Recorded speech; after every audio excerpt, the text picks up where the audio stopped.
জিলহজের প্রথম 10 দিন, জিলহজের প্রথম 10 দিন প্রতিদিন 1 বছর রোজার সমান, প্রতি রাত লাইলাতুল কদরের সমান। প্রতি রাত কি বলেন? প্রতি রাত লাইলাতুল কদরের সমান।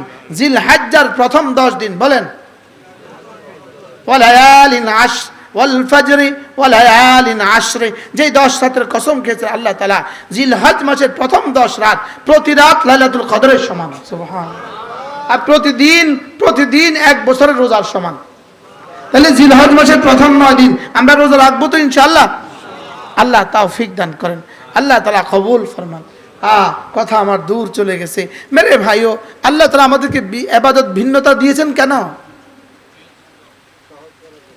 দিল মুখতালিফ, যে একটাতে আমরা উক্তায়া যাব, একটাতে আমরা বিরক্ত হয়ে যাব। শুধু একটা দিয়ে দিলে আমরা কয়েকদিন পরে বিরক্ত হয়ে যাব। এই জন্য রব্বে কারীম বড় মেহেরবানি করে এটাকে বিক্ষিপ্ত করে আলাদা আলাদা করে দিয়েছেন। সুবহানাল্লাহ।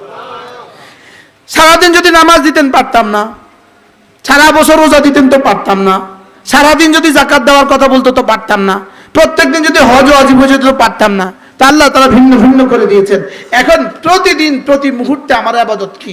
প্রতিদিন প্রতি মুহূর্তে আমার প্রথম ইবাদত হলো ঈমানের সাথে থাকা। বলেন প্রথম ইবাদত কি? ঈমানের সাথে থাকা। প্রথম ইবাদত হলো ঈমানের সাথে থাকা। বলেন প্রথম ইবাদত কি? ঈমানের সাথে থাকা। প্রথম ইবাদত ঈমানের সাথে থাকা। 2 নম্বর ইবাদত হলো জিকিরের সাথে থাকা। 2 নম্বর ইবাদত হলো কিসের সাথে থাকা? জিকিরের সাথে থাকা। আর 3 নম্বর ইবাদত হলো 24 ঘন্টার জিন্দেগি আমার উপরে আল্লাহ তাআলার পক্ষ থেকে 3 নম্বর ইবাদত হলো গুনাহ থেকে বেঁচে থাকা। সুবহানাল্লাহ বলেন। যদি আপনাকে জিজ্ঞেস করে দিনের বেলা 3টা বাজে আমার উপরে ইবাদত কি কি? 3টা বাজে কোনো নামাজ আছে? হ্যাঁ, কই 3টা বাজে নামাজ কই? 3টা বাজে তো নামাজ নাই, তাহলে আমার উপরে 3টা বাজে কি ইবাদত আছে? উত্তর 1 নম্বরে ঈমানের সাথে থাকা। বলেন 1 নম্বরে কি? 2 নম্বরে জিকিরের সাথে থাকা। 3 নম্বরে গুনাহ থেকে কি থাকা? গুনাহ থেকে বেঁচে থাকা। তাহলে আমার জীবনের প্রতিটা সেকেন্ডে 3টা ইবাদত। তাহলে ঈদের দিনে 3টা ইবাদত আছে না নাই? বলেন। বিয়ের দিনে, শাদীর দিনে, আকিকার দিনে, ভোটের দিনে, জিহাদের দিনে, যুদ্ধের দিনে। তাহলে জীবনের প্রতিটা দিন প্রতিটা মুহূর্ত আমার উপরে 3টা ইবাদত। 1 নম্বর কি? ঈমানের সাথে থাকা। 2 নম্বর কি? জিকিরের সাথে থাকা। 3 নম্বর কি? কয়টা গুনাহ থেকে বেঁচে থাকা। তাহলে আমার 24 ঘন্টার জিন্দেগি আমার উপরে ফরিজা, আমি গুনাহ থেকে বেঁচে থাকা। 1 নম্বর হলো জিকিরের সাথে ঈমানের সাথে থাকা।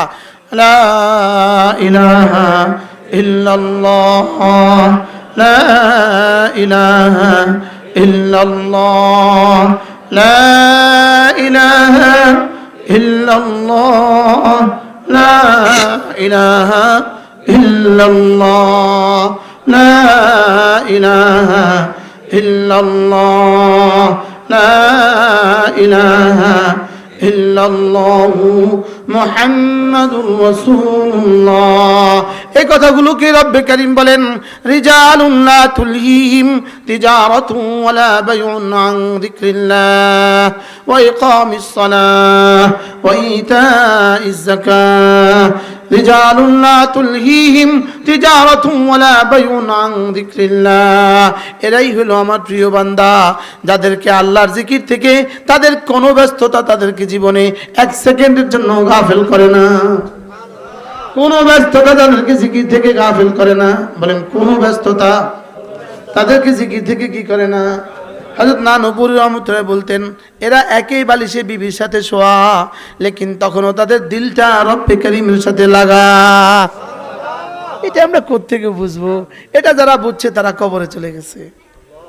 এদের দিল রবের সাথে লাগা। এরা দোকানে, এদের দিল রবের সাথে। এরা ব্যবসা, এদের দিল রবের সাথে। এরা খানকা, এরা যেখানেই থাকুক না কেন এদের দিল রবের সাথে। মসজিদেও রবের সাথে, বাজারেও রবের সাথে। এদের দিল কার সাথে লাগা? বলেন। এদের দিল আল্লাহ তাআলার সাথে লাগা। এদের দিলে এই কথা থাকে যে আল্লাহ আমাকে দেখেন। বলেন আল্লাহ আমাকে কি করেন? আল্লাহ আমাকে দেখেন। এদের দিলে এই কথা থাকে। এবার হাদিস শরীফে রাসূল করিম সাল্লাল্লাহু তাআলা আলাইহি ওয়াসাল্লাম ইরশাদ করেন, হাসরের ময়দানে একজন ঘোষক ঘোষণা দিবে, আইনাল্লাযীনা লা তুলহিহিম তিজারাতুম ওয়ালা বাইউন আন যিকরিল্লাহ। ওই মানুষগুলো কোথায় যাদেরকে তাদের জীবনের কোনো ব্যস্ততা, তিজারত মানে কি? ব্যবসা, তাদের জীবনের কোনো ব্যবসা, কোনো ব্যস্ততা আল্লাহর জিকির থেকে তাদেরকে গাফেল করে না। জবানে তো কথা বলে, লেকিন দিলেও তখন আল্লাহ থাকে। জবানে কি বলে? আরে হাতে তো কাপড় কাটে, দিলে আল্লাহ থাকে। হাতে তো মাপে, দিলে আল্লাহ থাকে। দিলে কি থাকে বলেন? তাহলে 24 ঘন্টা আমার দিলে কে থাকবে বলেন? লা ইলাহা ইল্লাল্লাহ, লা ইলাহা ইল্লাল্লাহ, লা ইলাহা ইল্লাল্লাহ, লা ইলাহা ইল্লাল্লাহ, লা ইলাহা ইল্লাল্লাহু মুহাম্মাদুর রাসূলুল্লাহ। এই কথাটাকে রব্বুল আলামিন বলেন, ইয়া আইয়ুহাল্লাযীনা আমানু লা তুলহিকুম আমওয়ালুকুম ওয়ালা আওলাদুকুম আন যিকরিল্লাহ। হে ঈমানদারেরা, তোমাদেরকে যেন তোমাদের ব্যবসা বাণিজ্য, তোমাদের সন্তান সন্ততি, তোমাদের পৃথিবীর কোনো ব্যস্ততা যেন তোমাকে আল্লাহ থেকে গাফিল না করে। আল্লাহ থেকে কি না করে? আচ্ছা, আপনাদের কি খেয়াল, এখন টেলিভিশনে যারা আছে, দোকানে বাটে যারা বসে বসে টেলিভিশন দেখছে, ওরা কেউ ঝুরায়? আচ্ছা, আপনারা ঝুরান কেন? ওরা ঝুরায় না কেন? হ্যাঁ, আপনারা জান্নাতের বাগানে রহমত বৃষ্টির মতো পড়ছে, এই জন্য ঘুম আসছে। আর ওদেরকে ওখানে জাহান্নামের আগুন ধাউ ধাউ করছে, এই জন্য ঘুমায় না। আপনারা ঘুমানো প্রমাণ করে যে এখানে রহমত নাজিল হইতেছে। কি ভাই, আমি একটু আমার কারগুজারি শোনাই। আমি গতকাল রাত, আমার প্রথম মাহফিল ছিল কিশোরগঞ্জ, ওই ছমির হেকিনের দিকে। প্রথম মাহফিল ছিল কোথায়? দ্বিতীয় মাহফিল ছিল নরসিংদী রায়পুরা। রায়পুরা থেকে আমি যখন নামি তখন 12:30 বাজে। রাত কয়টা? এখান থেকে আমি লক্ষ্মীপুর এসেছি। এখান থেকে লক্ষ্মীপুর কত কিলোমিটার? লক্ষ্মীপুর যখন আসি তখন ফজরের আজান দেয়। এরপরে লক্ষ্মীপুর জুমা পড়াইছি। লক্ষ্মীপুর জুমা পড়াই আমার মাহফিল ছিল কুমিল্লা। আমি আবার গেছি কুমিল্লা মাহফিল শেষে এখন আবার আসছি। আলহামদুলিল্লাহ, আপনারা জুরান। এখান থেকে আমি এখন যাব সোনাগাজী। এখান থেকে এখন কোথায় যাব? সোনাগাজী। আপনারা ঘুমান কি? কিন্তু আপনারা ঘুমান যে, এটা বোঝা যায় আল্লাহ পাকের রহমত বৃষ্টির মতো নাজিল হইতেছে। ইয়া আইয়ুহাল্লাযীনা আমানু লা তুলহিকুম আমওয়ালুকুম ওয়ালা আওলাদুকুম আন যিকরিল্লাহ। দোকানে বসলেও এরা আল্লাহকে ভুলে না। সুবহান। এরা অফিসে গেলেও আল্লাহকে ভুলে না, এরা রাস্তায়ও আল্লাহকে ভুলে না, এরা বাজারেও আল্লাহকে ভুলে না। সুবহান। সাহাবা বাজারে যেতেন আল্লাহর জন্য, আমরা মসজিদেও যাই না আল্লাহর জন্য। বাস্তব না বাস্তব? হযরত আব্দুল্লাহ ইবনে ওমর রাদিয়াল্লাহু তাআলা প্রতিদিন বাজারে যেতেন, প্রতিদিন। তো তার সাথীরা তাকে জিজ্ঞেস করলেন, হযরত কি যে হয়ে গেল, আপনি প্রতিদিন বাজারে কেন যাচ্ছেন? আপনি তো কিছু কেনেন না, কিছু বেচেনও না, আপনি কেন প্রতিদিন বাজারে যান? আল্লাহ হযরত আব্দুল্লাহ ইবনে ওমর বলেন, আমি রাসূল করিম সাল্লাল্লাহু তাআলা আলাইহি সাল্লামকে বলতে শুনেছি যে বাজারে গিয়ে এই দোয়াটা পড়বে, আল্লাহ তাআলা তাকে 10 লাখ নেকি দিবে।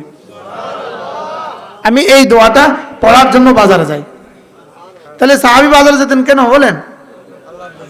হ্যাঁ, লা ইলাহা ইল্লাল্লাহ ওয়াহদাহু লা শারীকা লাহু ইউহয়ী ওয়া ইউমীত ওয়া হুয়া আলা কুল্লি শাইইন কাদির।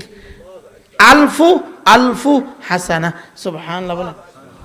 10 লাখ নেকি আল্লাহ তাআলা তাকে দান করবেন। তাহলে বাজারে যেতেন সাহাবা কেন? একজন সাহাবী বাজারে গেছেন, গিয়ে তিনি কি করলেন?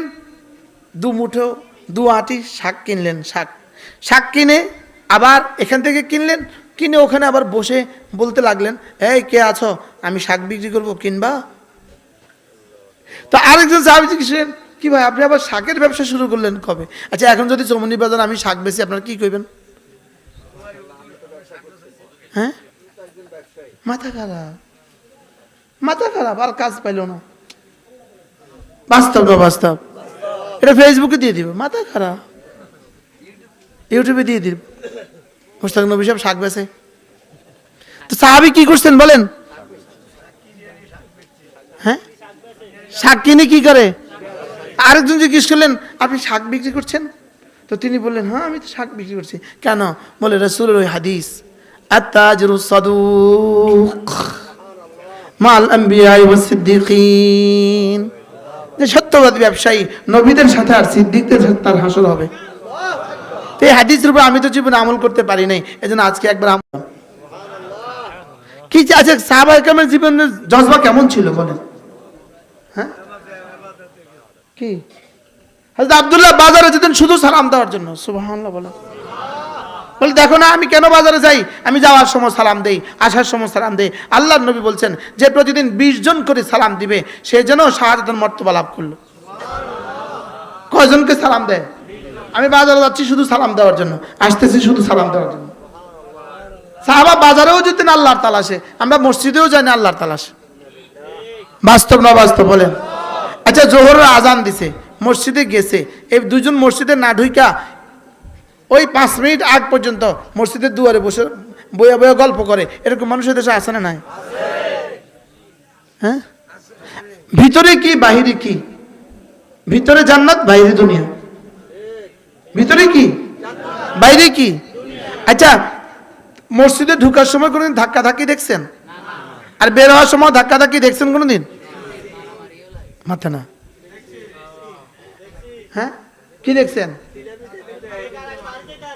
কে কার আগে বের হইতে পারে, আর ঢুকার সময় কখনোই মসজিদে ঢুকতে ধাক্কা ধাক্কি হয় না। অথচ উচিত কি ছিল? ঢুকার সময় ধাক্কা ধাক্কি হবে, প্রত্যেকে বলবে আমি সবার আগে যাবো, আমি তো সামনের সফে বসবো, আমি তো ডান দিকে বসবো। আল্লাহর নবী বলেন সামনের সফে কি পরিমাণ নেকি আছে, যদি তোমরা জানতা তোমরা যুদ্ধ করতা আর প্রতিদিন লটারি দিতে হইতো। মসজিদের দুয়ার বন্ধ থাকতো আর ইমাম সাহেব এসে লটারি ফেলতো, 1 নাম্বার 2 নাম্বার লাগাও, এই উঠান 1 নাম্বার কাগজ উঠাইছে, তোকে যান আপনি 1 নম্বরে গিয়ে ডান পাশে বসেন। আল্লাহ রাসূল বলেন যদি তাকবীর উলার কথা তোমরা জানতা, যদি সাফা উলার কথা তোমরা জানতা, হামাগুড়ি দিয়ে তোমরা মসজিদে আসতা। কি ভাই, ইমাম সাহেবের ডান দিকে সওয়াব বেশি না বাম দিকে সওয়াব বেশি? আমরা আলহামদুলিল্লাহ মাঝে মাঝে কোথাও গেলে, অপরিচিত কোথাও গেলেও মানুষ একটু সম্মান করে একটা জানামাজ আগায় দেয়। তো আস্তে যদি ইমাম সাহেবের বাম দিকে দিয়ে দেয়, তাহলে আমি ব্যক্তিগতভাবে ভাই ডান দিকে জায়গা আছে তো এটা ছাড়তাম, খাও দিকে দিয়ে দেন। বুঝেন নাই কথা? হ্যাঁ, ডান দিকে জায়গা নাই, তখন কি আবার আরেকজনকে ধাক্কা দিয়ে তুলবো? তাহলে মসজিদে কোন সাফে নামাজ পড়বো বলেন? আবার বলেন, সামনের সাফের ডান দিকে। বলেন সামনের সাফের, বলেন সবাই বলেন বলেন বলেন কোন দিকে নামাজ পড়বেন? আল্লাহ রাসূল বলেন কোন মানুষ যদি একটানা 40 দিন তাকবীরে উলার সাথে নামাজ পড়ে, একটানা 40 দিন তাকবীরে উলার সাথে নামাজ পড়ে, রাসূল বলেন কুতিবাত লাহু বারাআতান, তার জন্য আল্লাহ তাআলা দুটো পরওয়ানা লিখে দিবেন, বারাআতুম মিনান নার ওয়া বারাআতুম মিনান নিফাক, নিফাক থেকে যাও তুমি মুক্ত, আর জাহান্নাম থেকে তুমি মুক্ত। পড়বো তো ইনশাআল্লাহ, জামাতের সাথে ইনশাআল্লাহ। নিয়ে হাত তোলেন, হাত তোলেন। জামাতের সাথে নামাজ পড়বো তো ইনশাআল্লাহ, তাকবীরুল্লাহর সাথে পড়বো তো ইনশাআল্লাহ। হ্যাঁ, আল্লামা আমাদের হযরত মাওলানা শাইখ আব্দুর রহমান আস-সুদাইসি, আল্লামা আস-সুদাইসি দামাত বারাকাতুহুম, হারামের ইমাম, তিনি একবার হারামের বয়ানের মধ্যে বলছিলেন, তিনি বলেন যে একবার আল্লাহু আকবার আযমু মিন উহুদিন, উহুদের চেয়ে ভারী।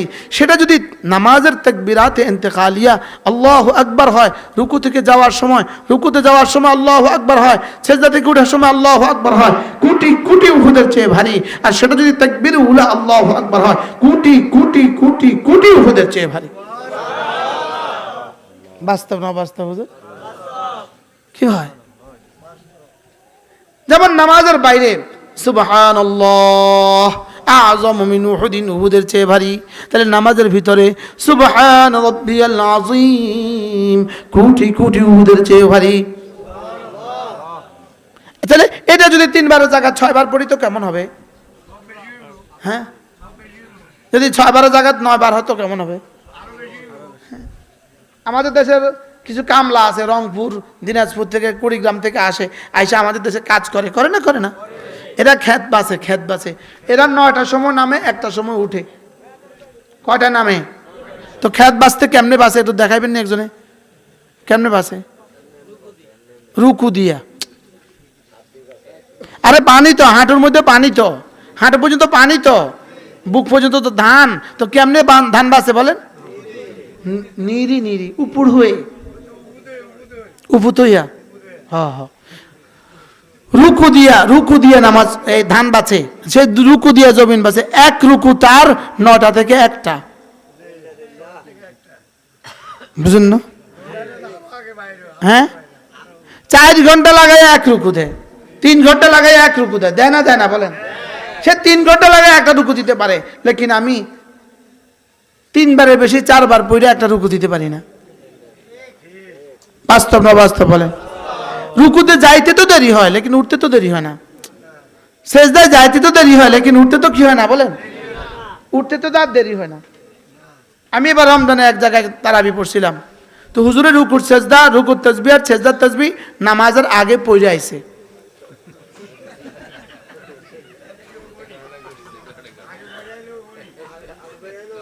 হ্যাঁ, আমার নিজের চোখে দেখা ঘটনা। আভা, সৌদি আরবের এক শহর আছে আভা, ওই আভা থেকে কিছু দোস্ত আহবাব, ওরা উমরা করতে আসবে। কি করতে আসবে বলেন? উমরা করতে আসবে। ওরা করছে কি, যেদিন উমরা করবে ওই দিন আভাতে বসে চুল কেটে ফেলছে। আরে বুঝেন না? আভাতে বসে কি করছে? আমার বয়ানের মধ্যে একজনে আমার লিখিত দিছে, হুজুর লিখিত চিঠি দিছে, আর কি লিখিত প্রশ্ন দিছে, হুজুর একজনে মক্কা শরীফে যাবে উমরা করতে, তো ওই দিন ওখানে উমরাতে চুল কাটতে ওখানে অনেক টাকা নেয়, 10 রিয়াল নেয়। 10 রিয়াল মানে বাংলা টাকায় কত? 350 টাকা। তো 350 টাকা দিয়ে সে মাথা কামাইবো, এত কষ্ট, আর এখানে আবাতে নেয় 2 টাকা। তো সে উমরা যাওয়ার আগে এখানে চুল কেটে গেছে। হ্যাঁ, ওইবনি কেন হবে না? বেকুবের উদাহরণ কেমন? বাথরুমে যাওয়ার আগে পানি খরচ করছে। কি বাথরুমে যাওয়ার আগে পানি খরচ করলে কেমন? এটা কেমন? এমনি কি পরিমাণ বোকার স্বর্গে আছে দেখবেন। কিছু মানুষ আছে এদের মাথা আধা খারাপ, এরা জোহরের নামাজের সময় আসরও ফুরে ফেলে। কি হবে? কেন হবে না? না, কুল্লু শাইইন মারহুরুন বিওয়াক্তিহি, ওয়াক্তের সাথে সম্পর্কিত। তোমার এহরাম, তাওয়াফ, সাই, হলক, এটা হলো 4 নম্বরে। 4 নম্বরে 1 নম্বর আনলে হবে না। 4 নম্বরকে 1 নম্বর আনলে কি হবে না? সে 4 নম্বরটাতে কি করছে? 1 নম্বরে নিয়ে আসছে। এখনো হুজুরের রুকু আর সেজদা কেমনে গেছে জানেন? আমি মনে হচ্ছে আপনাদের দেখাইতাম। আল্লাহ সামিন, আল্লাহ সামিন, আল্লাহ সামিন, এই আল্লাহু আকবার। আমি কইছি সুবহাতে, এখনো জানে হুজুরকে সামি আল্লাহ, হুজুরের মনে আগে পড়ে আছে। দুরু শয়তান মাফ শয়তার কাছে, শয়তানকে বাজি, এই শয়তানি তো আমরাও পারি না। এরকম ইমাম এই দেশে আছে না নাই বলেন? আল্লাহ আমাদেরকে রহম করেন।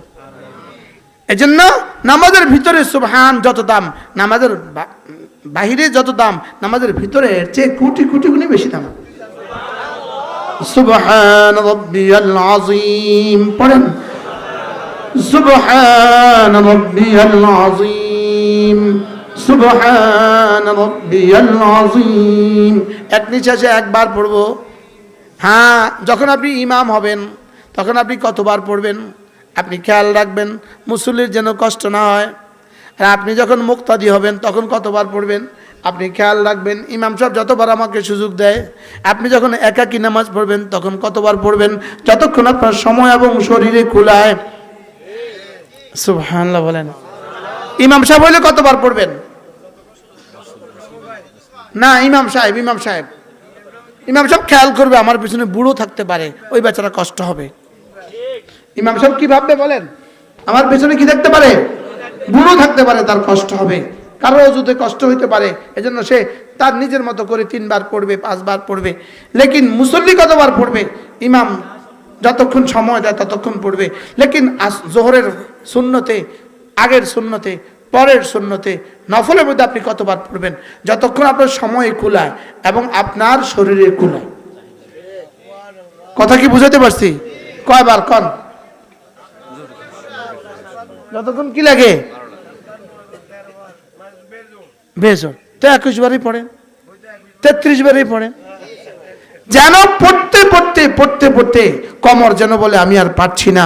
ঠিক তখন রব বলবেন এবার উঠো, যাও যাও, এবার উঠো। কি হয়? পড়বো তো এভাবে ইনশাআল্লাহ। আল্লাহ তাআলা আমাদের সকলকে তৌফিক দান করেন।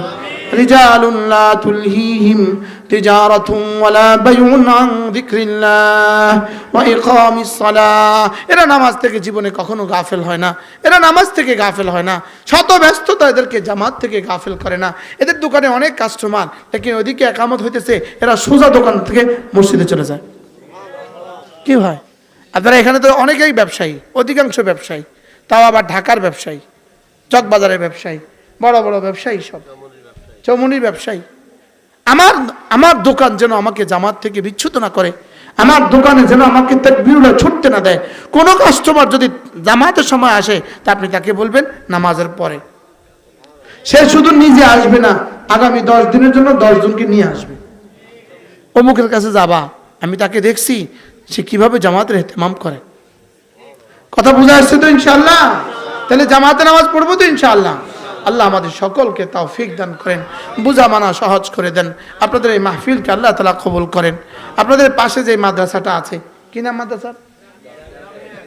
জামিয়া কারিমিয়া মাদ্রাসা। এই মাদ্রাসা এখন কোন জামাত পর্যন্ত আছে? এবার কাফিয়া হবে। আপনারা যারা ঢাকার ব্যবসায়ী আছেন, আপনাদেরকে একটা কথা বলি, মসজিদে দান করা এটা একটা দান, মাদ্রাসায় দান করা এটা একটা দান, গরিবকে দান করা এটা একটা দান। কয় দান হইল মোট বলেন? মসজিদকে, গরিবকে 100 টাকা দান করলেন, ওই 100 টাকা দিয়ে গরিব 1 কিলো চাল কিনলো, 1 কিলো চাল খেলো, এই 100 টাকা লাভ শেষ। মসজিদে 100 টাকা দান করলেন, এই মসজিদে 100 টাকা দিয়ে একটা টাইলস কিনলো। এই মসজিদ যদি 100 বছর থাকে, ওই 100 বছর টাইলসে নামাজ পড়লে যে পরিমাণ নাকি, এই পরিমাণ নাকি আপনি পাবেন। এবার মাদ্রাসায় আপনি 100 টাকা দান করলেন, এই 100 টাকা দিয়ে একটা বাচ্চা একদিন খাইলো, ঠিক খাইলো একদিন ঠিক, অথবা 100 টাকা বিদ্যুৎ বিলে দিয়ে দিল, লেকিন এই বাচ্চা যত তেলাওয়াত করবে সব নাকি আপনি পাবেন। এরপরে ছাত্ররা করবে, এরা যাদেরকে পড়াবে তাদেরটাও আপনি পাবেন, ওরা যাদেরকে পড়াবে তাদেরটাও আপনি পাবেন, ওরা যাদেরকে পড়াবে তাদেরটাও আপনি পাবেন। এবার বলেন তো 3টা দানের মধ্যে ব্যবধান আছে না নাই বলেন? হ্যাঁ, কি পরিমাণ বেশ কম? এই জন্য আপনাদের পাশের এই মাদ্রাসা মাঝে মাঝে একটু খেয়াল রাখবেন। আপনাদের জাকাত ফান্ড থেকে, আপনাদের ফিতরার ফান্ড থেকে, নফল দান থেকে কিছু কিছু দিবেন তো ইনশাআল্লাহ। আল্লাহ তাআলা এই মাদ্রাসাকেও কবুল করেন। হযরত মাওলানা ইসমাইল সাহেব, তিনি বাহিরের মানুষ, কত কষ্ট করছেন এই মাদ্রাসাটা নিয়ে, আপনাদের এই এলাকা নিয়ে। আল্লাহ তাআলা তার হায়াতের মধ্যে বরকত দান করেন। আজকে 2 দিন ধরে মাহফিল চলেছে, যারা বলেছেন, যারা শুনেছেন, আল্লাহ তাআলা আমাদের সকলকে তৌফিক দান করেন।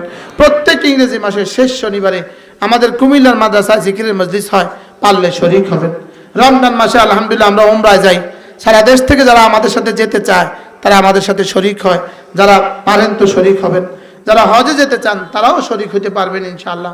আল্লাহ তাআলা আমাদের সকলকে কবুল করেন। আল্লাহ তাআলা এই মজলিসকে কবুল করেন, এই মাদ্রাসাকে, এই মসজিদকে কবুল করেন।